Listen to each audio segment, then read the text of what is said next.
Hey guys, it is week 2 in our Lamentation series. I am here with Pastor Dan. He is our 12 Points campus pastor. If you have never been there and do not recognize him, you're probably new at Highway 46. And so Dan, we're both talking about Lamentations 2 this week. We also are 2 for 2 in matching outfits. And so Scott and I last week and you and I this week, I think we're just going to let this video kind of set the office uniform now. I don't know. I almost wore a Michigan shirt for you, but couldn't find it. So, hey, we are kind of in this weird place in Lamentations where you see these people dealing with a catastrophe on a national level. Everything is hopeless. A lot of us can relate to that aspect of it. Most of us don't respond to it the way they did, though. What we see, and we actually emailed about this week and had some theories that we're not going to share on camera, of what does sackcloth and ashes look like in 2018. That's what they would do, is they'd put ashes on their head, they'd rip their clothes, they'd wear like a corn bag that you'd see on a farm just kind of around. Pray it was long enough. And so what does that look like for us? As we've kind of talked about, it's good to lament together, and it's good for people to see and engage the grief of others. Yeah. How do we show that? Well, as I've pondered it this week, I mean, our culture in general just is not good at grieving, at talking through hard things, at sharing things that are really ripping up the heart.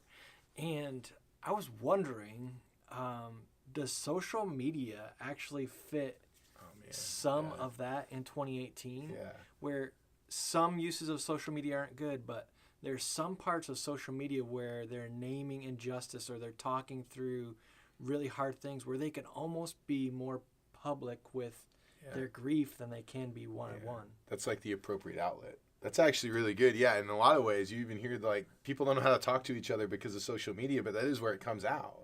Or even personal grief. You'll kind of see people give the real vague Facebook thing, which drives me crazy. Sorry to the people out there I'm offending, but just need prayers right now. You know why. Like, no, I don't know why, but that's really passive aggressive. Why don't you call that person? You know, like I don't need to air that out. But people do that, and you're right. It's super comfortable. Yeah. So I'm not sure that's a great way of lamenting, but I think that's kind of where it has turned into a little bit. And it's safer. Yeah. I mean, if you talk about why I think we don't grieve publicly, it's scary to be vulnerable. Yeah. Because we bought into this lie that if we're not together and competent and, successful, whatever that means, then there's something wrong. So we don't want people to see weakness. Right. And in doing that, we lose this really beautiful aspect of community, of letting people sit with us, in our brokenness. Right. But you're right. Yeah, social media is a super safe place for that. It's like sanitary limiting. Right. I'm going to hold you just far enough away.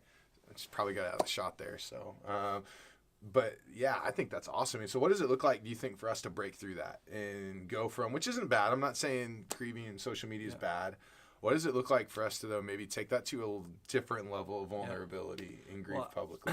I think small groups in the church, hopefully you found that as a very safe place. Yeah. And so I'm hoping that can be an incubator even today as we ask maybe some challenging questions to one another, that you might be able to share some things with your group that you might not want to share publicly, and to grieve together and to try and release some of those things instead of having it all pent up, which is where I usually get stuck and just holding it on myself, but expressing that grief to each other and grieving together then over the hurt, over some of the cultural things that are going around us, not even just personal stuff, but just the sin and the differences of how culture lives compared to how God designed us.